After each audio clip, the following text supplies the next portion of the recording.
para saan ba talaga tong video na to. Gusto ko sa inyo na ipakita kung ano yung pinagsasabi ko this past few weeks. Tayo po ay bumalik kay Diwata.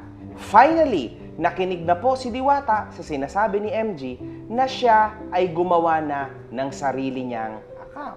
Ito yung kanyang Facebook account, gumawa na siya, no? Talaga, na ang tinatawag na Diwata Pares Over Fans page. Diyos ko. So, ang pangit pa nung pagkakapangalan niya, Diyos ko, Diwata, gawin mo naman to ng ayos. As you guys can see, ang dami niya ng pinag-a-upload na video niya, which is very good.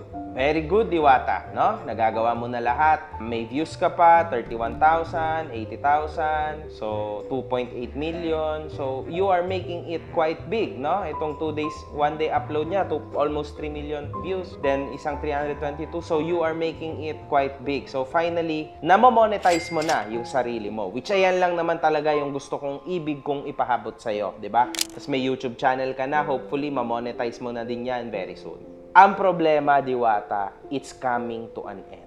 Now, mapapansin nyo, mga kahombre ko, na yung mga page, nung una sa lahat, yung pinuntarya natin, yung RTV. Tingnan nyo, ang mga views niya kay Diwata, 12,000. 6,000 1 day ago. 16,000 1 day ago din. 11,000. Isang 400,000 pero konti lang to. 80,000. Definitely, mahina na. Yung Alvin TV, mahina na rin. Yung upload niya nito, 100 plus thousand lang. Tapos, yung mga 2 days ago, 1.1 million. Then, nung siya naman ulit, kay Diwata ulit ko na ito, 265k na lang. See, yung kay Otlum, ang tagal na nito. April 22 pa, 1 million. Yung pinakamalakas niya last was yung kay Rendon pa, April 20, mga boss, it was 10 days ago, 4 million views. And that's gonna be it. Ito yung sinasabi ko sa inyo, mga kahombre ko. Ito yung sinasabi ko sa iyo, Diwata. It's coming to an end. Your era is coming to an end now. Mararamdaman mo na rin ngayon na bababa na yung sales mo, kumokonti na yung pila, nalalaos ka na. It's coming to an end. Exactly tulad ni Daga, yung nagbebenta ng hotdog dati, di ba? Super hype siya. Hindi ko lang alam kung kamusta na siya ngayon. Wala na nagwa-vlog about him. Wala na. Nakalimutan na ng lahat sino si Kuya Daga. Madami pang mga ganyan na si Dante Gulapa, inuulit ko, si Madam Inuts. Nag-check ako kay Madam Inuts this past few days and napansin ko na wala na. Bagsak na yung kanyang views. Nagbebenta na siya ulit exactly like before. That's it. Marami pa dyan, mga influencer. Ako rin. Even ako. Kung papansinin niyo yung YouTube channel ko, that's almost it for me. Hindi na rin ako malakas. Iyan yung sinasabi ko sa inyo, mga kahombre ko. Ayan yung sinasabi ko sa iyo, Diwata. Hindi lagi nasa iyo ang bola. Akala ng mga tao, hindi naman lahat, no? Yung konting porsyento ng nanonood sa akin, iniisip nila na binabash kita, tinitira kita. No, hindi.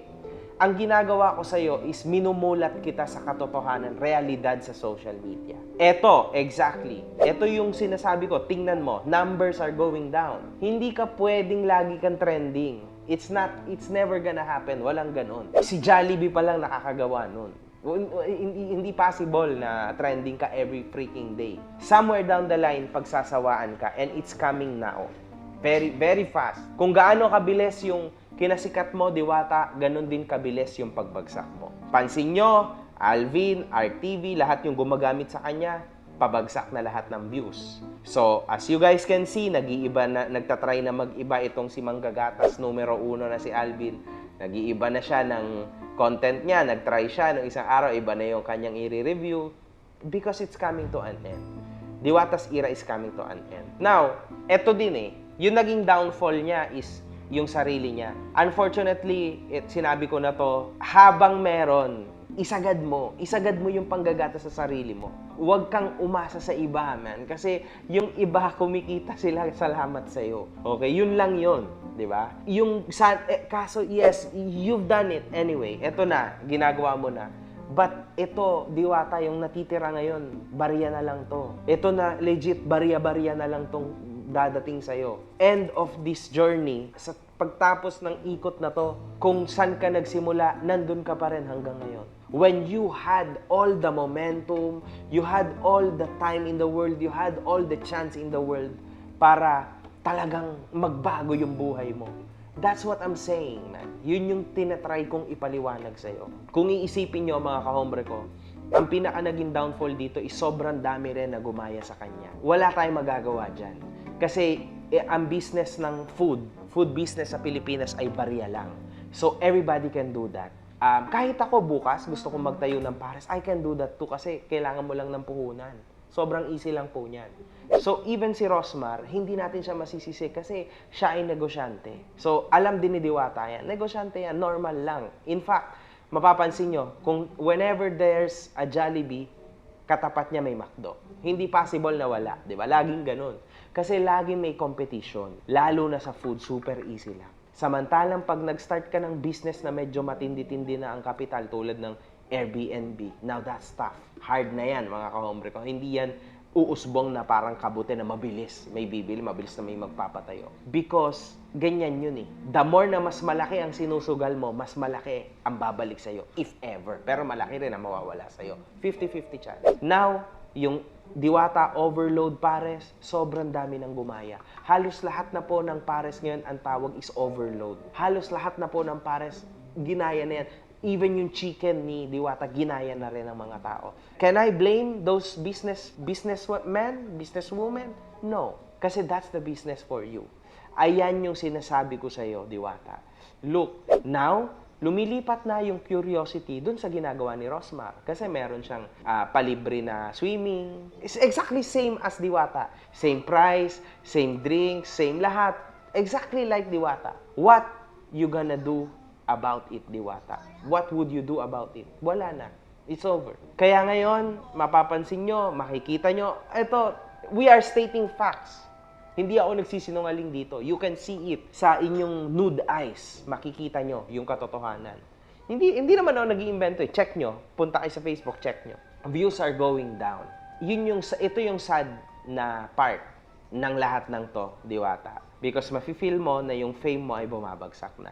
Before, 10 ang nagpapapicture ngayon, magiging 8 na lang. Magiging 7 na lang, 6, 5, hanggang sa isa-isa na lang. That's life, man. That's how life is. Okay? Kahit hanggang kay Ann Curtis, ganyan din, nangyayari din talaga yan. I think, para sa sarili ko, na ngayon, it's quite too late now to build a social media team. Hindi ako sure, ewan ko. Pero sigurado naman may pera ka kahit pa paano, so you can still do something. Pero yung hype nung before, definitely no. Siguro, para mas crap mo talaga ng todo yung fame mo, kesa naman wala, do it. Pero yung next step mo, Diwata, ay to branch out. And that's what you're doing. I see you. I see you doing it. Pero nalulungkot pa rin ako, man. Ayoko na magsalita ng kung ano-ano pa, baka isipin nyo, kino-curse ko si Diwata. I'm just stating facts. Yun, so hopefully, yung mga nanggatas kay Diwata ngayon, ipakita nyo talaga sa mga tao na legit talaga, na sumusuporta talaga kayo sa kanya. Tingnan natin, mga kahombre ko. Ayan na, malapit na ha. Sobrang lapit na. I thought it was another month. Pero no, it's quickly dying now. Ako, Diwata, wala akong iba na gusto. Kaya ako to ginawa, kaya ako pinagagawa lahat to.